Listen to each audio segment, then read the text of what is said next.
Please join me in thanking American Electric Power for sponsoring today's forum. And I'd like to introduce AEP's President and CEO, Nick Akins, to introduce our speaker. Nick?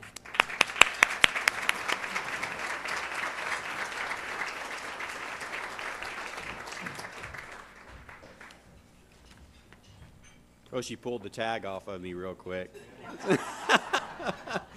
Looking out for me. Thanks, Teresa.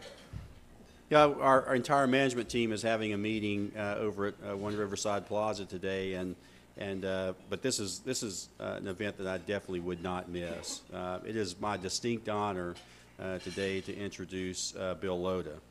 Bill was elected President and Chief Executive Officer of the Central Ohio Transit Authority in September of 2004. And today we celebrate his accomplishments and his retirement from COTA. After 37 years with American Electric Power, Bill Lhota retired for the first time in December of 2001, where he was president of the Energy Delivery Group and executive vice president of American Electric Power Service Corporation. At that time, he formed Lhota Services in January of 2002. Less than 2 years later, he was encouraged to join COTA, and I think all of us can agree that he certainly turned around COTA just as he did American Electric Power. I just have to say, and I said this during the Rosa Parks ceremony, Bill Lhota, during the time of the AEP acquisition of Central and Southwest, which was the company that I worked for, we looked at Bill as that beacon of what our culture could be in this organization of acceptance, and certainly of being able to work with a new culture and put something together completely different and better. And Bill obviously did a great job of that, and I'm forever indebted to him, besides the fact you kept me around at the company. I worked for Bill for several years there, but there's no doubt that AEP benefited from Bill's tenure there, and COTA certainly has benefited as well. But also, very definitely, this entire community has benefited from Bill Lhota's presence. Also, I'd like to introduce Jerry Revish, who's the Emmy Award-winning co-anchor for the nightly news for the 5, 6, and 11 p.m. editions of 10 TV News, WBNS. So please welcome both of these gentlemen.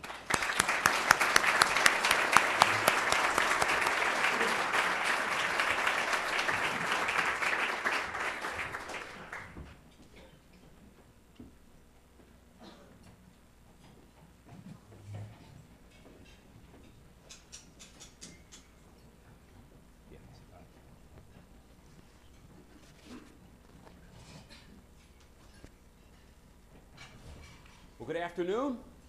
How's everybody doing? We are here to salute, celebrate, and maybe roast a little bit Bill Lhota. We are so proud of your accomplishments. You've made Columbus a better place. Let's give him a round of applause.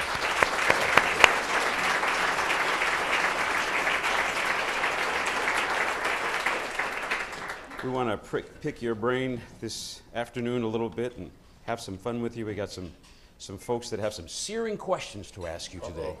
Searing questions. But before we get to any of that, we would like the Franklin County delegation of the Ohio House of Representatives who are present here to come forward. That would be Representatives Mike Stinziano, Cheryl Grossman, Mike Duffy, and Ted Celeste. And Bill, we're going to ask you to come down with them. We want to get a picture for memoriam with our fine representatives.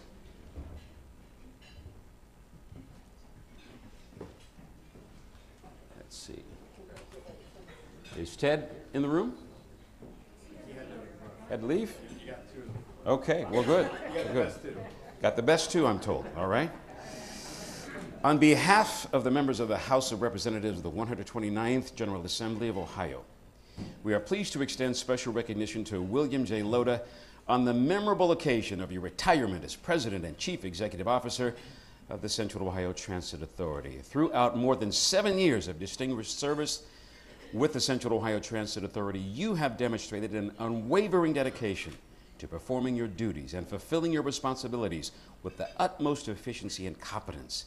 As senior executive retired from American Electric Power, you joined COTA as its president and chief executive in 2004. And during your tenure, the agency has become the fastest growing bus service in the country by adding new lines, modernizing its fleet, and renovating its facilities and infrastructure. Thus, with great pleasure, we congratulate you on your retirement and salute you as one of Ohio's finest citizens.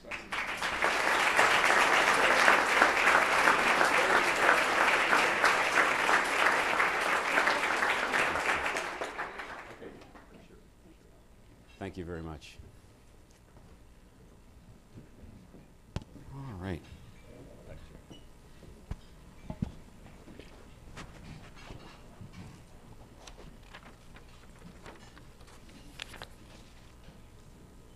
I'm always amazed at successful execs because it takes a lot to get a ship moving, keep it turning.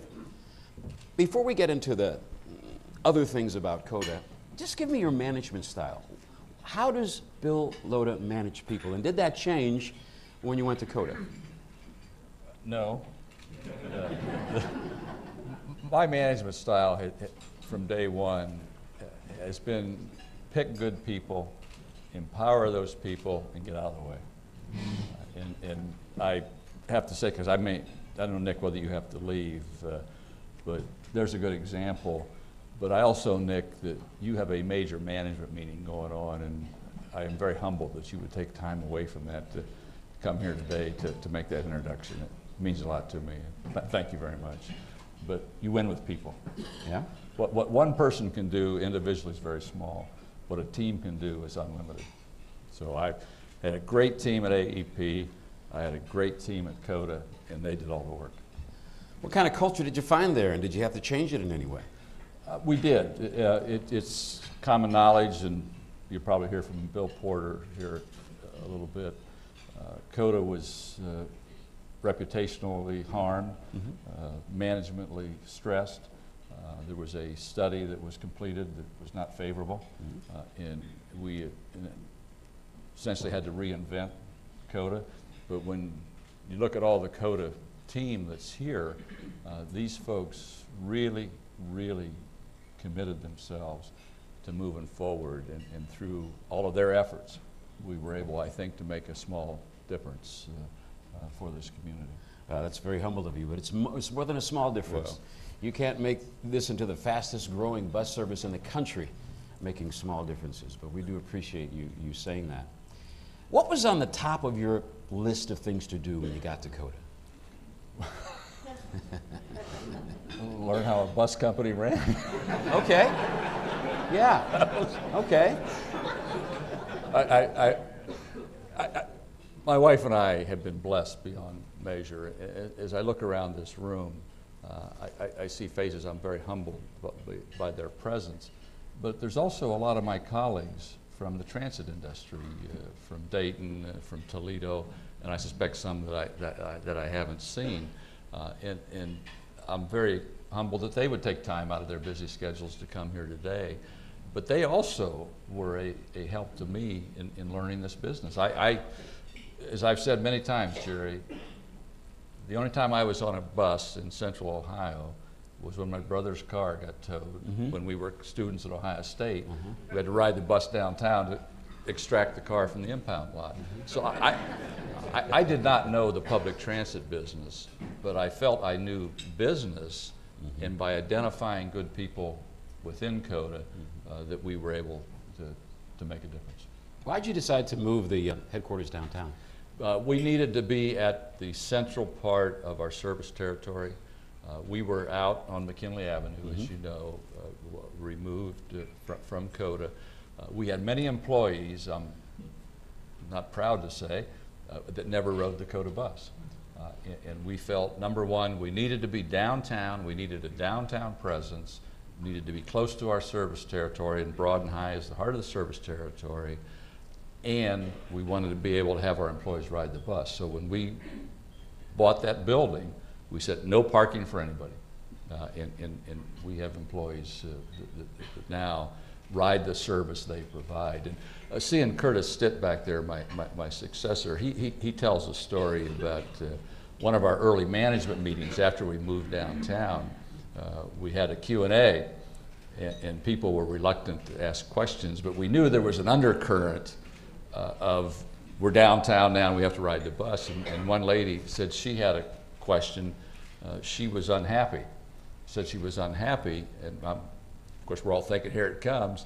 And she says, I'm happy I didn't know about how easy it was to ride the bus. How easy it was to ride the bus. You decided that you were going to be, you led by example, you decided to ride the bus every day. What was that experience like? Did you talk to people? I did. When I went there not knowing the business, I wanted to learn the business. So we started riding the bus, not every day. We rode at least once a week, sometimes 2 and 3. Okay. Started up, Linda Taylor would go with me, and then Marty Stutz, and a gentleman by the name of Jim Hutcherson. And we rode the bus and we interviewed our customers on what did they not like about COTA. And I have to say at the beginning, there were some pretty unhappy folks about our service, and they had a right to be unhappy because we had dirty buses. We weren't as focused on time service as we should have been. But gradually, over the years, we were able to take that information back and make changes. I tell people in the last year or so, I wish we could have captured the attitude 7.5 years ago and compared it to the attitude today. Mm-hmm. It is different. There's a healthy bit of not knowing what a bus riding experience is like by a lot of folks. They still don't ride the bus. You know, we're in a city that's pretty spread out and folks still have a love affair with that car. But how would you sell riding the bus to somebody? I would say try it for a month. I was telling Jerry at lunchtime, I have a park and ride. There's a park and ride about 3/4 of a mile from my house. And had I known what I know today, when I was at AEP, I probably would have ridden the bus because the big thing I don't like about riding the bus for me is that I can't read the newspaper because the trip is so short. That if it was longer, I'd be able to finish the newspaper. I can actually get from my house to my desk at COTA quicker on the bus than I can on a car because I've got to park someplace downtown and walk. The bus drops me off about a block away from the office. But if you have not ridden the bus, I really encourage you to try it for a month. Don't try it for a day, don't try it for a week. Try it for a month, and I bet you find out how easy it is to use it. Particularly if you're on close to one of the big lines, the Main Street, Livingston Avenue, the Broad Street, East and West, North High, Cleveland Avenue, or near a park and ride. Mm. And you interviewed, you say you talked to hundreds, thousands of people over that time of you riding. So what are the 2 or 3 things that everybody wants out of their bus system? They want on-time service, and they want more frequent service. Those are the 2 things, the more frequent service. And the folks at this table over here, and I think I see one over there, are expanding. That's why our ridership is up for a couple of reasons. One is gas prices certainly have an impact. But as gas prices went back down, our ridership continued to go up. But the quality of the service, the cleanliness of the buses, the appearance of the buses, the on-time focus, the courtesy of the drivers is helping fuel that increased ridership. Mass transit. Masses of people using public conveyance. Realistically, can you ever see light rail coming to Columbus? I can see light rail come to Columbus, absolutely. It's not in the next 5 years. What I see, in Curtis Stitt is going to have to define his vision for COTA.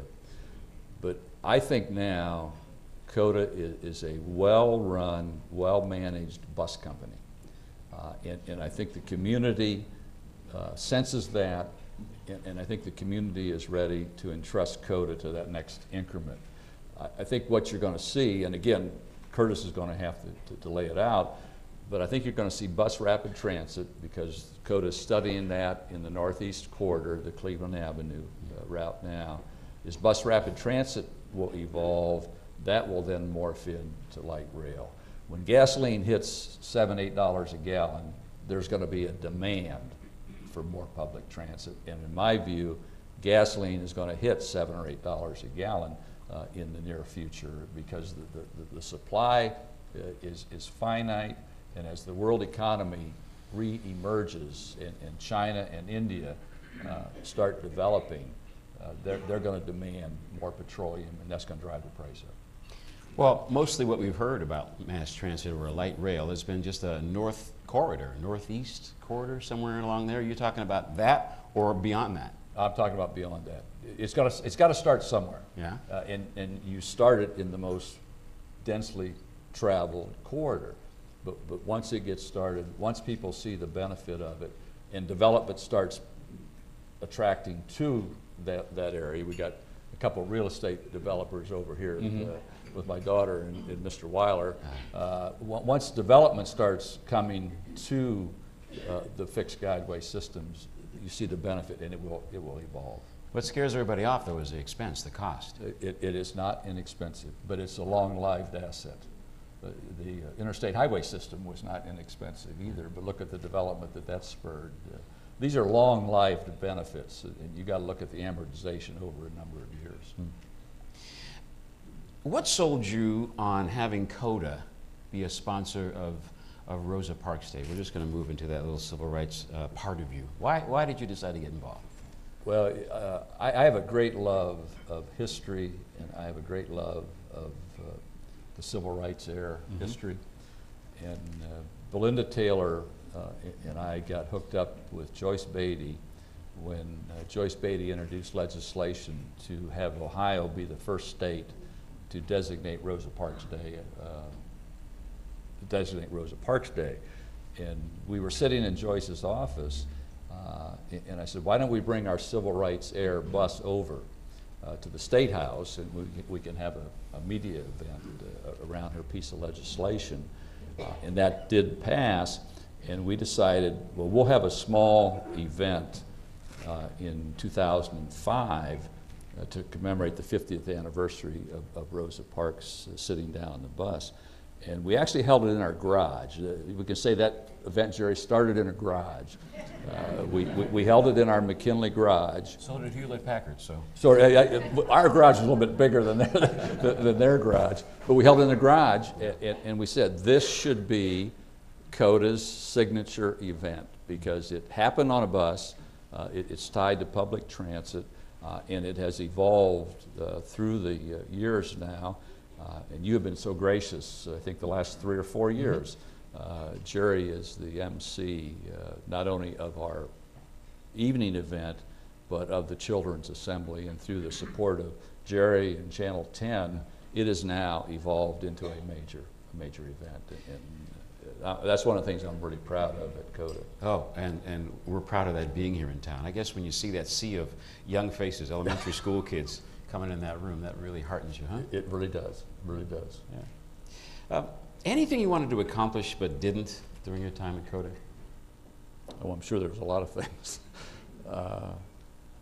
No, I feel, I'm sure there, if I thought about it long enough, there probably are, but I feel good. I feel good leaving COTA. I feel good in that the board is committed. We got a really quality board, and I appreciate many of those folks being here. They went through a very rigorous transition process to select the next leader. I'm very comfortable, very proud of that outcome. We've got a strong staff at COTA. They're committed. And I would be remiss if I didn't mention our Leaders of the Future program. Through that program, it's developing that next generation of leadership. I was at our rodeo, where I know Pat Stevens is here, and Pat and I were standing off away from the crowd, and there were 3 of our Leaders of the Future talking together, and I said, Pat, there's the next generation of leadership for this organization. So I'm comfortable with leaving now. Comfortable with leaving now. So what's next for Bill Lhota? Let's see, we went from AEP to COTA. That's like, I'd say that your first encore. So what's your second encore here? Not 40 hours a week. As my wife will tell you, I have to be doing something, and she has to be doing something, but it's going to be odds and ends. I'm passionate about ethics. I'm passionate about corporate compliance. I'm helping a company put their compliance program together. I'm going to reactivate my labor arbitration license, and we'll do arbitration mediation and little ad hoc things. If somebody has an assignment for a week, I might think about it. Yeah. I'm going to ride my motorcycle a lot more with Motorcycle? Mr. Anthony over here. Oh my, okay, I got you. As we wrap up this portion of our program, Columbus is 200 years old this week. And give me a reflection about this city. Oh, this is a great city. I first came to Columbus in 1957, and I can remember the Levesque Lincoln Tower was the only thing on the skyline, and we had a lot of green space, and then my wife and I, through the benefit of AEP, got transferred here full-time in 1983, and we will not leave Columbus, Ohio. This city is a vibrant city. It's a very open city. You don't have to work hard to get involved if you want to get involved in this city. It's not like some of the other cities I could mention that if you're not blue blood and been there forever, you can't get involved. But Columbus is a great place to live. It's a great city. It's got a lot going for it. We've got some folks in the audience here who just got some burning questions for you today, Bill. Our panelists that we'd like to introduce at this time, and we'd have them come up. Bill Porter is a former chair of the Board of Trustees at COTA. He's a partner at Voorhees, Sater, Seymour & Pease, and he chairs their litigation group. Welcome, Bill.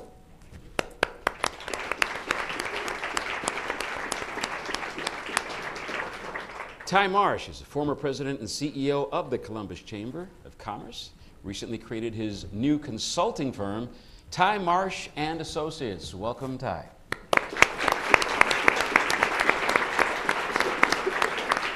And Linda Mager is the chair of the Board of Trustees for COTA. She is the program director for the Office of Geriatrics and Gerontology at The Ohio State University. Welcome, Linda.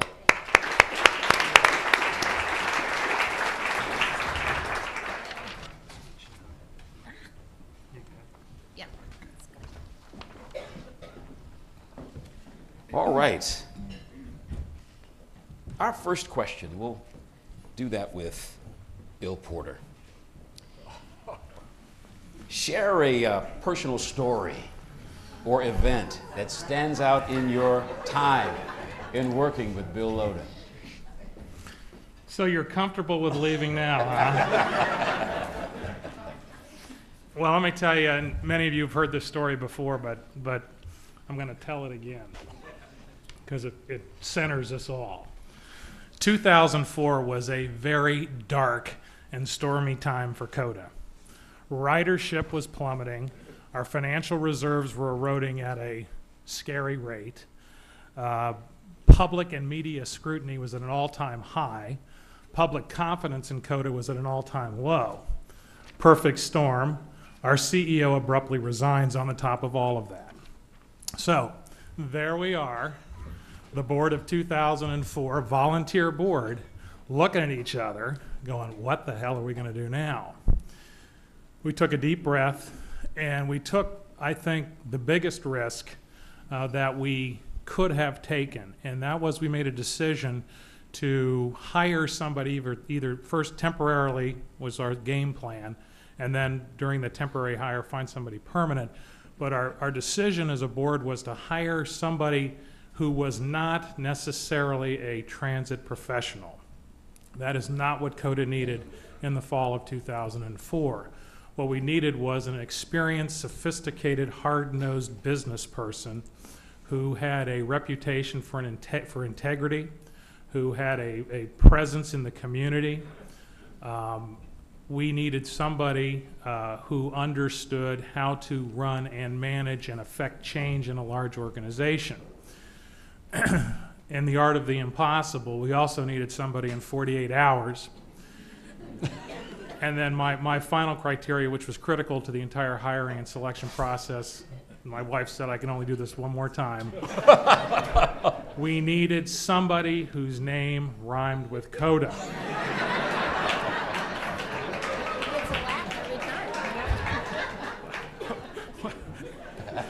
That's it, Bill. That's it. I had to do it. I couldn't help myself. So what we did was we got the word out in the community with community and business leaders. Ty Marsh was a great help. Mike Curtin, Bill Habig, and many, many others who came to our help.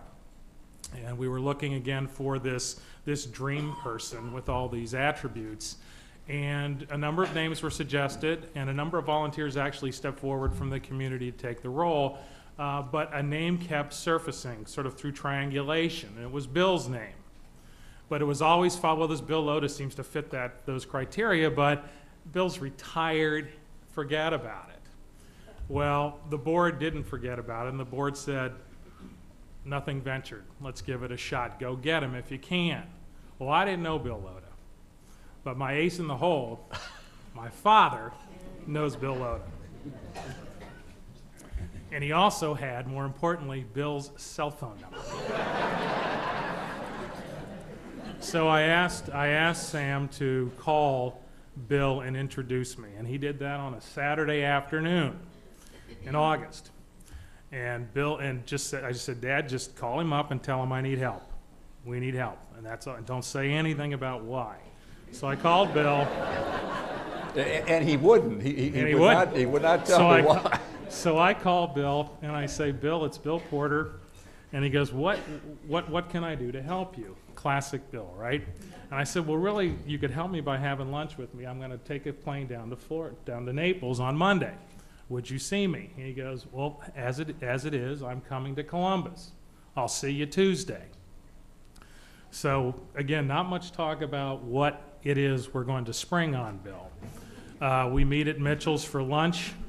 Susan, I swear to you, I said 8 weeks is we wanted him for 8 weeks, 60 days, not 8 years, I promise you.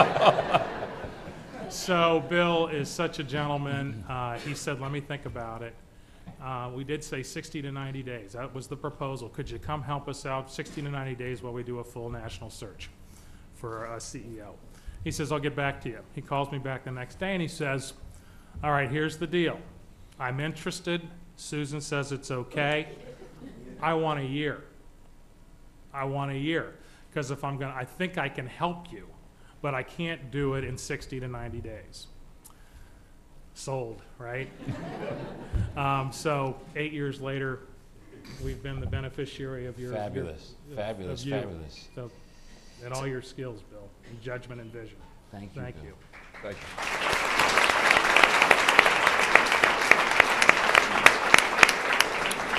So, Ty Marsh, you had a piece of that. Bill Lhota called you after he talked with... Well, yeah, the story continues, because after he had lunch with Bill Porter, he called me, and for me at that time, this was August, and my wife and I take one vacation a year. We go down to the beach at Charleston, South Carolina, where it's 150 degrees at that time of the year. And we're isolated on an island, and so there's a hard line phone into there, and the only person who had that number was my secretary at the chamber, Terry Trussell. And so she knew never to give it out unless extreme emergencies. And so we'd been there about 9 days, I believe. Terry called and she said, Bill Lhota needs you to call him ASAP, which really scared me because I was thinking bad news. So I got in the car. I had to drive over to the mainland, about 7 miles. I was sunburned. I was full of great cuisine from down there, some bourbon wine and cigars. And so here's Bill calling. I thought something bad happened, and Bill said, hey, I just want you to know that COTA called and they want me to come and run it. What do you think about that? I thought I was hallucinating. I couldn't believe I'm in a car with, I'm trying to talk on this cell phone. But as we talked through the equation, it made all the sense in the world. And it made particular sense to the business community. I think that for really 2 reasons. One, regardless of your stand on light rail, a city, to be a major city, has to have a major transportation system and a vision that goes with that. And while we had an operating system with pieces of a vision, it was not operating well, and our business leadership was concerned about that. So I think from the one standpoint, Bill brought not only the vision, but he also enhanced COTA, because you have to have an entity that can champion that vision and implement it. I think the second point that was so important to Bill's appointment in the business community was that this set a very important example of a so-called retired corporate executive, CEO, C-level executive, coming back out of retirement to run a public entity that's an important civic asset. And so that example, that had to succeed from my standpoint, if for nothing else, because we wanted to set that example. And Bill, of course, not only set that example, he set a standard that's going to that will serve this community and region well for the years to come. So that's my part of the story that extended from Bill, and then we conclude our conversation by him saying, well, I think I'm going to do it, but I got to talk to Susan next. Thanks, Ty. Great reflection. Linda, share with us a personal story or an event that stands out in your mind about Bill Lhota. Well, first of all, keeping with the phone call theme we have here, all right. After that lunch that Bill and Bill had, I got a phone call from Bill Porter saying, Linda, I think we found our guy. And so I have had the wonderful honor of working alongside and with Bill for the last 8 years or 7.5, whatever it's been beyond those 90 days. And I guess I love the fact that Bill came out of retirement too, because my world that I actually get paid to do is all about aging, and he is that wonderful example of sort of this second phase of our life that we have, such an ability to do something with, and he has done so much with that. I have loved also the contradiction between this engineer type person and the Harley motorcycle.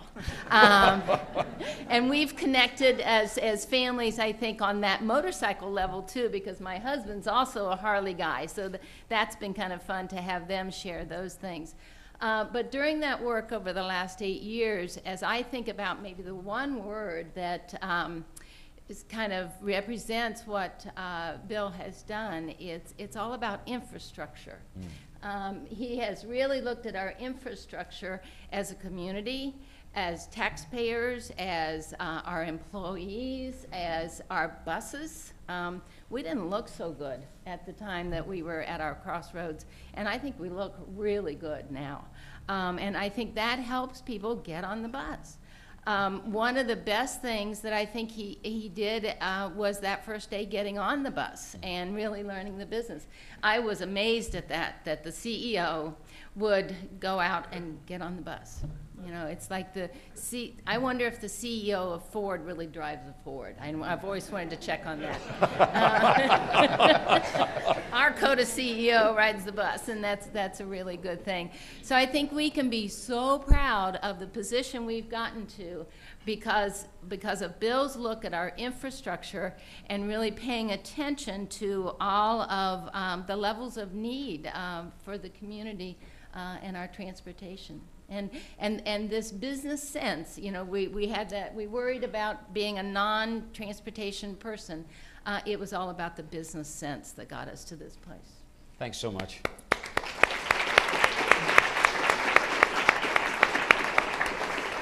We could go on and on, but we're under some time constraints here, so we want to just move the program into some presentations now. And I'd like these presenters to come to this microphone as I read your name in this order. Curtis Stitt, President and CEO of COTA, followed by Matt Greeson, representing the Mid-Ohio Regional Planning Commission's Board of Trustees, and Lynn Aspey and Mike Finelli, representing COTA's Mobility Advisory Board. Mr. Stitt. Good afternoon, everybody.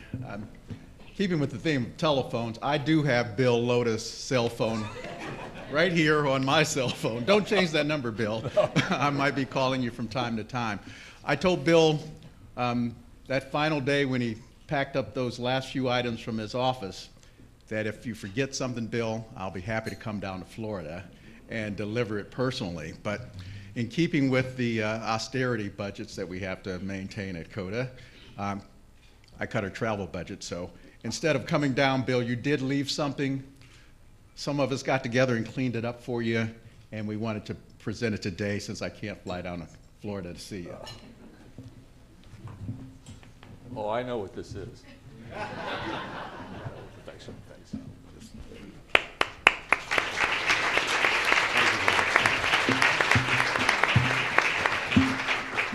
I'm looking at Diana Bryant because I know what's in here. Oh, you do? Yeah. You going to share that with us? All right. I may punch your ticket with this. All right.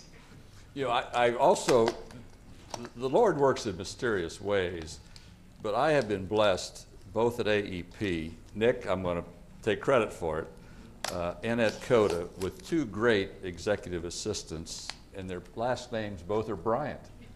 Okay. Diana Bryant, I saw Diana, where's Diana? Right over, or I mean Diana over here. Diana, Mary, stand up. Mary Bryant.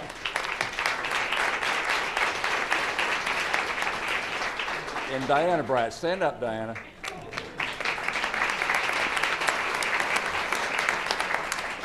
Have you two ever met? Really? Okay.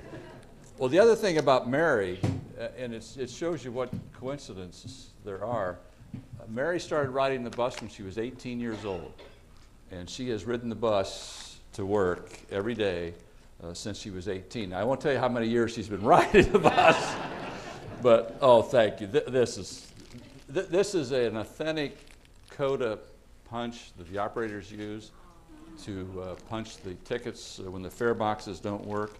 I wanted That's gold-plated. Yes, they gold-plated it, and it's engraved. And I gave this to Diana because I wanted to get it done.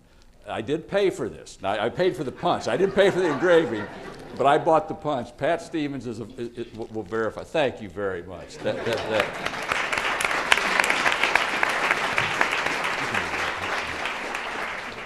Matt Greeson. Well, I have the pleasure of being the city manager of Worthington, and one of the great pleasures of doing that is that the Lhota family is one of our residents. But Bill, I'm not wearing that hat today, although we are blessed to have you in the community, and I'm already thinking about those odds and ends that we may get you involved in. But I rise today with another hat, and that's with the Board of Directors with the Mid-Ohio Regional Planning Commission. Our executive director and our officers in Washington, D.C. today advocating on behalf of Central Ohio's transportation needs, as you have for many years, and they regret that they couldn't be here today. MORPC has felt that you have been a great partner and a leader, and are so blessed to have been involved with you and their staff and their board. Thank you. We want to give you a certificate of appreciation and recognition of your outstanding service to the Central Ohio community as President and CEO of COTA, and your dedication to improving sustainable mobility for all Central Ohioans. Good. Thank you.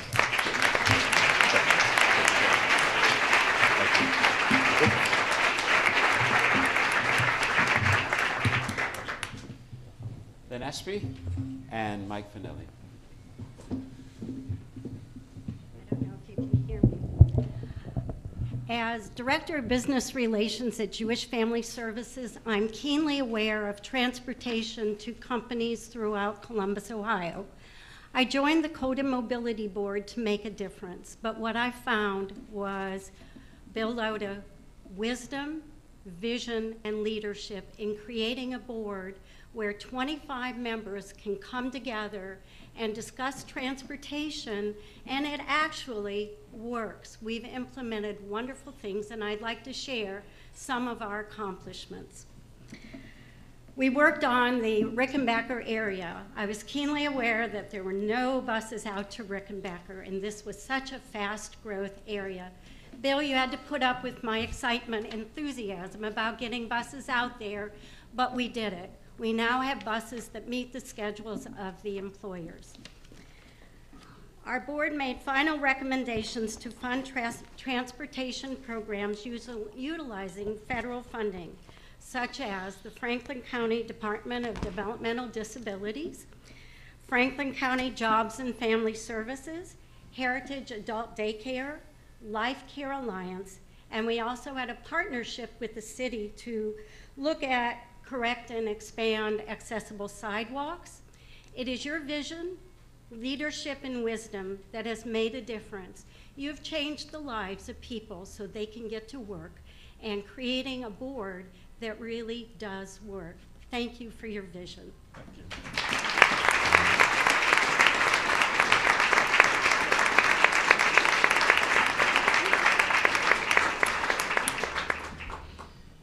The Metropolitan Club always leaves time for questions from the audience. So CMC records all of its forums for televised broadcast on ONN, streaming on CMC's website and the Columbus Metropolitan Library website.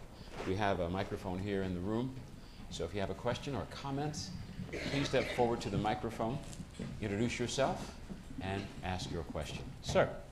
Thank you, Mr. Revish. Good afternoon. My name is Eric Davies. One of my newer roles in life is to serve as board chair of a new organization called Transit Columbus. And as the name implies, our role and our purpose is to promote, as an independent voice in Central Ohio, the growth of public transit. And we first and foremost, and we had a chance to do this privately with Bill in a dinner a few weeks ago, but just to want to say again, thank you, Bill, for the work you've done and your leadership over the last 8 years. You literally have, and really truly have turned COTA around in the past 8 years, and we owe a lot to you and have a lot we can build upon. So thank you, and we also applaud the COTA board for appointing Curtis Stitt as your successor. And Curtis obviously has been around for many years at COTA, and we know you have a great challenge and opportunity ahead of you to continue this work. So just wanted to say that. And now my question, I guess, now 2 questions. One would be, in the past 8 years, what have you learned that surprised you? And 2, just looking ahead in terms of Central Ohio, is there another community that's doing what we need to be doing as we grow in terms of transit, and that we should be studying, you know, their growth and their work? So those are my 2. Thank you. Thank you, Eric, for your kind words. What surprised me was the importance of public transit to a community. Again, I was ignorant of that, and have a great appreciation now, and I think an understanding that, as I think as Ty said, that you need a vibrant, healthy, growing transit system if you're going to maintain the economic viability. If you're going to attract particularly the younger generation, you've got to have a public transit system. As far as emulating another city, I think we need to learn what other cities are doing. But Columbus is unique. Columbus needs to do its own thing, and I'm confident COTA will continue to evolve. Thanks, Bill. Sir. Hello, I'm Todd Tooney with City Year. I first wanted to start off by thanking you. COTA has been a tremendous partner of City Year. You've been able to contribute to our core members being able to get around the city and do the service that they do in the community and in schools. So my question kind of stems off of that. You've been such a great partner for us, and I'm sure for a lot of other nonprofits in our community. Can you just talk with us a little bit about how you saw community partnerships being an important part of COTA? Thank you, and thank you for what City Year does and the things you do for us. We are pleased. I know the board fully supports the relationship with City Year, and I'm not sure I can answer your question directly. But partnerships are important so that COTA can understand the needs. Lynn Espy has certainly been one who's been very vocal supporter and has helped us understand what we need to do, where we need to go. And if you don't know about a situation, you can't solve it.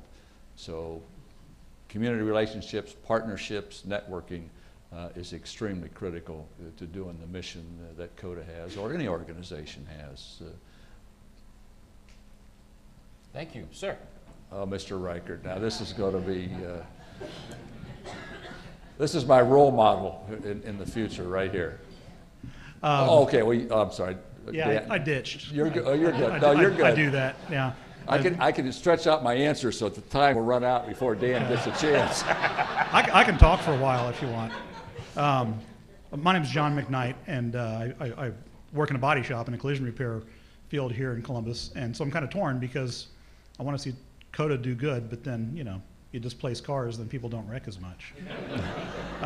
So that's not really a question, just kind of food for thought, I guess. But the one thing I wanted to ask you, has COTA ever considered putting a little coffee bar on the bus? You know, get Starbucks to put a little booth in there right up front, and heck, they might even, you know, offset some of the costs, and then, you know, people like me might be more likely to ride. I do ride occasionally, but just a thought. Okay.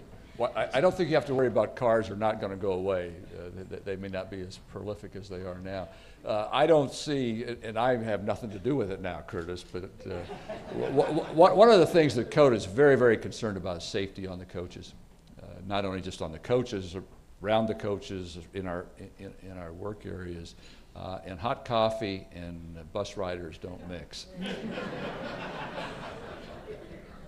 Okay, Dan. I don't have a question for you, Bill. But I want everybody here to know something, that I was on the board at the time that you were hired.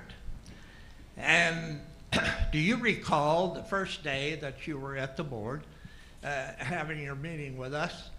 And then when we finished our board meeting, you said, now, if anybody here wants to take a ride with me, I'm going to be on that pull-out bus in the morning. Well, we all kind of grinned. Now, you all remember the name Andy Geiger. And Andy was on the board at the time, and I was sitting next to him. And he said to me, "Do you think he's kidding?" And Tell what time the bus leaves. It's what? What time the bus leaves. Oh, yeah. The pull-out bus. I haven't gotten there yet. Oh, sorry. And so I said to Andy, I said, "Are you game? Let's just put him to the test and let's see if he really does get up that early in the morning." And so he said, "Okay, I'll meet you out there." Well, we went out there you have to get out, you don't get out of bed at 5 o'clock in the morning. You have to be at the garage at 5 o'clock in the morning.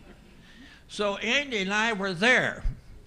And who was ahead of us already, standing around looking to see which one of the buses were going to pull out first, was Bill. Andy nudged me and he said, "You want to bet?" And I said, "I wished I did bet you." But we did. We got on that bus, and you were on that bus, and we were on that bus all morning long, and all that you did was walk up and down the aisle introducing yourself to everybody, and people were unbelievable, saying, "He's the new guy on COTA?" And I said, "Yeah." "And he riding the bus with us?" "Yeah, this is his first day." The woman that was sitting next to me says, "I don't believe it. I'll bet it's the last time he'll ride."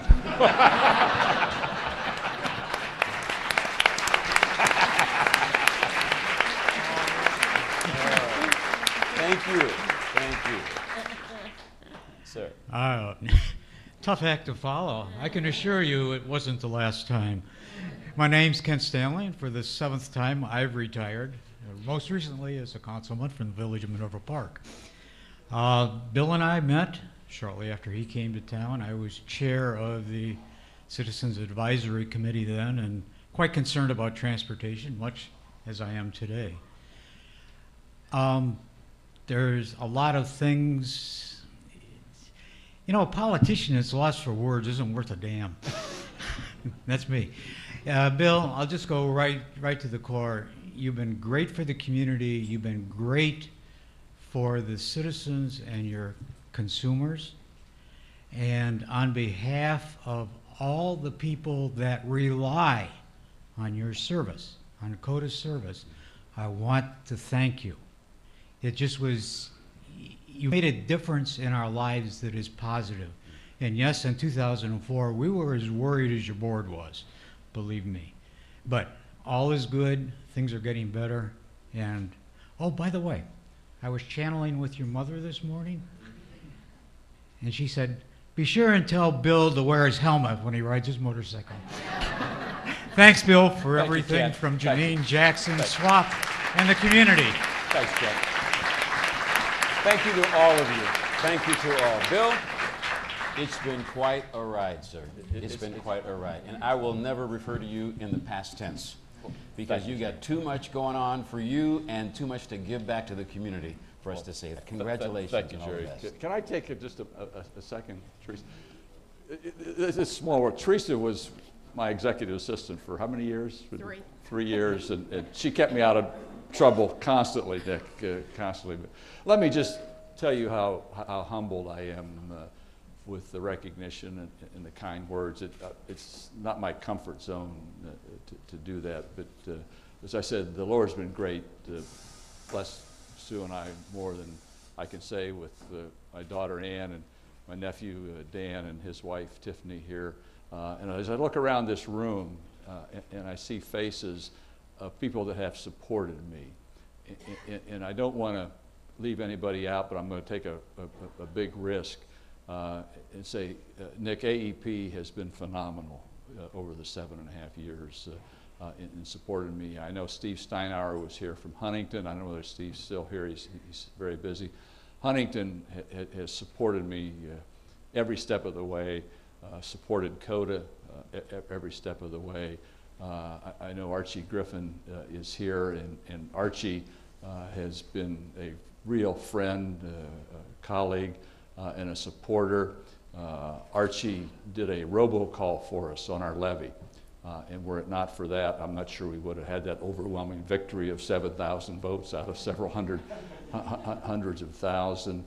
Kent Stanley and his wife Janine have been very helpful in our levy campaigns and others, and I see Jolene is here. And if I haven't mentioned you, it's not because I don't want to, but I just wanted to thank you on behalf of Sue and I from the bottom of my heart for 7.5 tremendous years in the recognition. It's really appreciated. Thank you.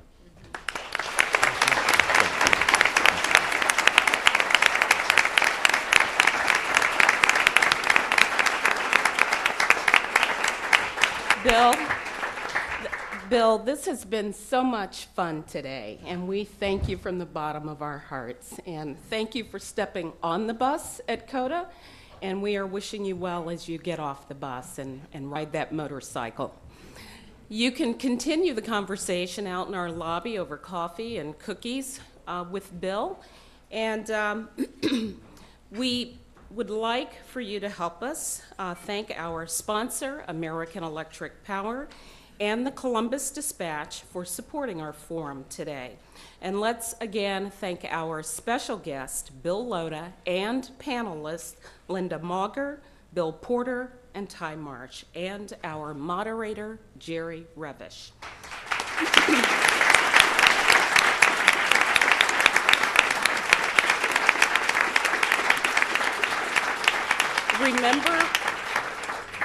Remember to RSVP for our forum next Wednesday featuring Deloitte CEO Joe Echeverria, and next Friday featuring Democratic candidates for the new 3rd Congressional District. Thank you for being here and have a great afternoon. Thanks. Good to see you again.